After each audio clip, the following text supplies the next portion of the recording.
আসসালামু আলাইকুম। আজকে আমি শেয়ার করব কিভাবে খুব সহজেই যে কোনো ধরনের অন পিস কাটিং করা যায়। তো এখানে আমি একটা অন পিসের কাপড় নিয়েছি। তো আপনারা একটু খেয়াল করবেন যে কাপড়ের দুই মাথাতে কিন্তু দুটি হাতা আলাদাভাবে সেলাই করা থাকে। তো আপনারা প্রথমে হাতার কাপড় দুটিকে খুলে নেবেন অথবা কেটে ফেলবেন। তো দেখুন আমি দুটি হাতা কেটে নিয়েছি। আর এখানে কিন্তু অন পিসের সামনের এবং পেছনের পার্টের দুটি কাপড়ই রয়েছে। তো এখন যেটা করতে হবে, যেহেতু কাজটা ঠিক মাঝখান বরাবর থাকে, তাই মাঝখান বরাবর কাপড়টিকে এইভাবে করে ধরে সমানভাবে একবার ভাঁজ করে নিতে হবে। তো ঠিক আপনারা মিডিল পয়েন্ট বরাবর কাপড়টিকে ভাঁজ করবেন এবং খেয়াল রাখতে হবে সামনের পার্ট এবং পেছনের পার্ট যেন সমানভাবে ভাঁজ করা থাকে। তো দেখুন কাপড়টি কিন্তু লম্বার দিকে প্রায় 45 ইঞ্চি পরিমাণ রয়েছে। সেলাই করার পর এটা 43 ইঞ্চি পরিমাণ হবে। তো প্রথমে যেটা করতে হবে, কাপড়টির বন্ধ সাইড থেকে পুটের মাপ নিতে হবে। তো এখানে আমি 38 ইঞ্চি বডির জন্য অন পিসটা কাটিং করব, তাই পুট নিচ্ছি 6.5 ইঞ্চি পরিমাণ।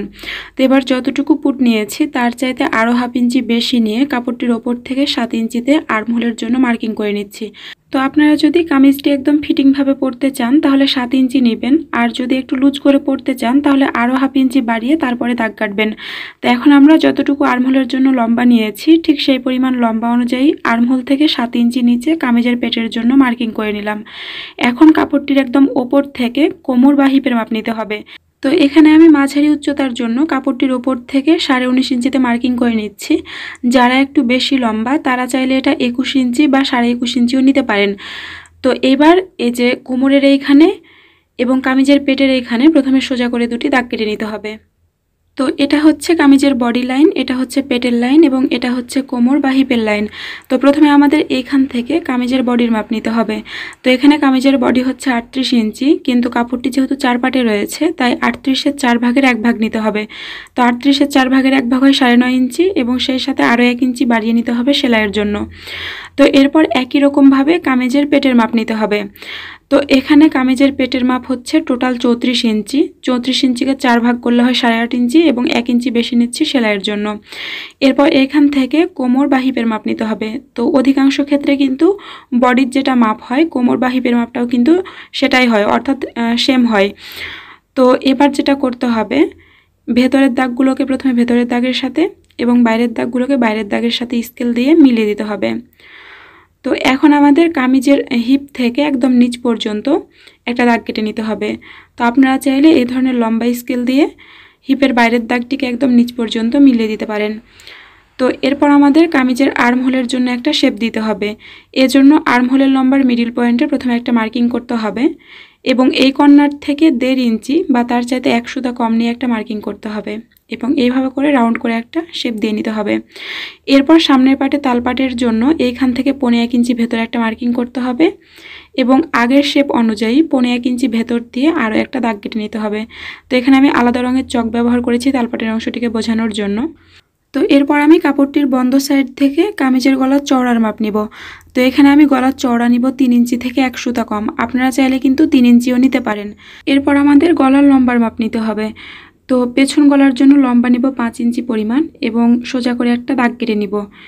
তো একইভাবে এই সাইড থেকে আরও একটি দাগ কেটে নিতে হবে। এরপর কাপড়টির এই কর্নার থেকে 1.5 ইঞ্চি ভেতরে একটা মার্কিং করতে হবে এবং গোল গলা তৈরির জন্য রাউন্ড করে একটা শেপ দিয়ে নিতে হবে। এরপর একই রকমভাবে সামনের গলার জন্য ওপর থেকে 6.5 ইঞ্চিতে মার্কিং করে নিচ্ছি। আপনারা চাইলে কিন্তু আরও হাফ ইঞ্চি বাড়িয়ে বা কমিয়ে নিতে পারেন। তো এরপর আপনারা চাইলে সামনের গলাটিও গোল রাখতে পারেন অথবা চাইলে পান গলার মতো করে একটা শেপ দিয়ে নিতে পারেন। তো এইভাবে করে আমি একটা শেপ দিয়ে নিচ্ছি। তো এরপর কামিজের ফিটিং ভালো পাওয়ার জন্য আর্মহোলের এখানে ওপর থেকে হাফ ইঞ্চি নিচে শোল্ডার ডাউন করতে হবে এবং গলা থেকে এই দাগ পর্যন্ত একটা স্কেল বাঁকা করে রেখে আরও একটা দাগ কেটে নিতে হবে। তো এখন আমি আপনাদেরকে কাপড়টা কাটিং করে দেখাবো। তো প্রথমে আমি কামিজের পেছন পার্টের গলা এবং আর্মহোলের মাপ অনুসারে পুরো কাপড়টা কেটে ফেলবো। তো দেখুন আমি কিন্তু প্রথমে পেছন পার্টের মাপ অনুসারে পুরো কাপড়টা কেটে নিলাম।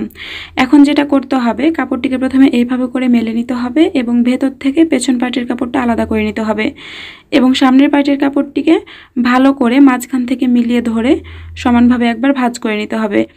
এবং ভালো করে ভাঁজ করার পর সামনের পার্টের গলা এবং তালপাটের অংশটুকু কেটে ফেলতে হবে।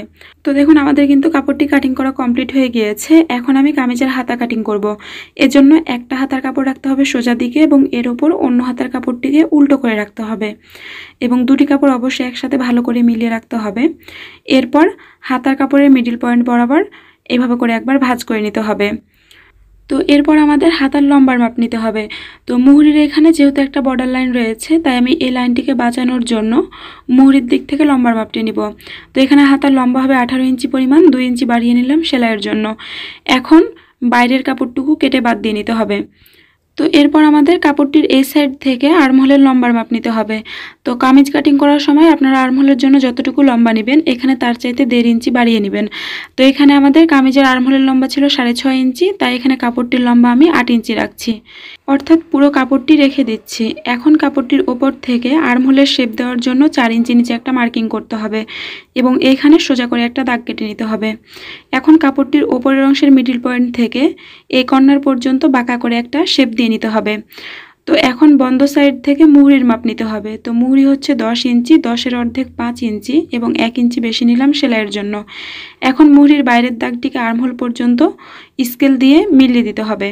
এরপর দাগ অনুসারে কাপড়টিকে কেটে নিলে একসাথে দুটি হাতা বের হয়ে যাবে। তো এখন আমাদের হাতার তালপাটের অংশটুকু কাটিং করতে হবে। এজন্য কাপড়টিকে প্রথমে এভাবে করে মেলে নিতে হবে। আর তালপাট আপনারা কিন্তু যে কোনো দিক থেকে কাটিং করতে পারেন।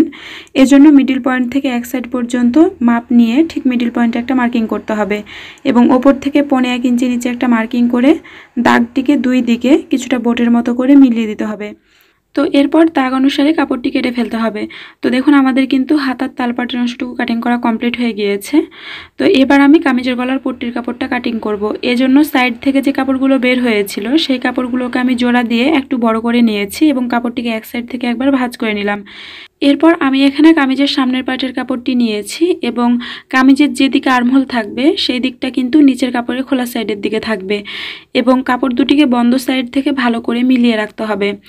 এরপর কামিজের গলার মাপটিকে নিচের কাপড়ের ওপর এভাবে করে চক দিয়ে উঠিয়ে নিতে হবে। এরপর এই দাগ থেকে 2 ইঞ্চি অথবা 1.5 ইঞ্চি বাইরে আরও একটা দাগ কাটতে হবে। এরপর দাগগুলোকে একসাথে মিলিয়ে দিয়ে দাগ অনুসারে কাপড়টিকে কেটে ফেলতে হবে। তাহলে কিন্তু কামিজের সামনের গলার পট্টির কাপড়টি বের হয়ে যাবে। ঠিক একই রকমভাবে কামিজের পেছনের গলার পট্টির কাপড়টিকেও বের করতে হবে। তো দেখুন আমি একই রকমভাবে কামিজের পেছন গলার পট্টির কাপড়টিও বের করে নিয়েছি। আর এই কামিজটি আপনারা নর্মাল কামিজের মতো করে সেলাই করতে পারবেন।